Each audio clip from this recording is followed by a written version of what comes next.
執遲少少都揼到佢啊！我只係數一啲紙皮喺度啊！我當時咧，佢爬過去，嗰啲舊嗰啲，哎呀，成個就攣到路啊，俾佢嚇到佢死下。執下紙皮就見到個女人跳樓，都咪話唔驚啊！你會睇到佢大約幾多歲到啊？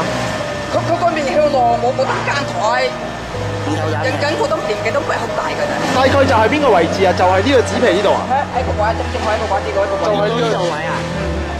咁會唔會話翻屋企還神啊？係啊，我都翻屋企拜啊！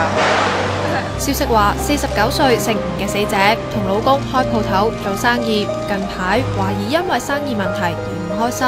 尋日晏晝喺九龍城打鼓嶺道嘅屋企，同老公講起盤生意，突然情緒激動，打開窗，企喺簷篷度話要自殺。等到差人同埋消防嚟到，佢就跳咗落去啦。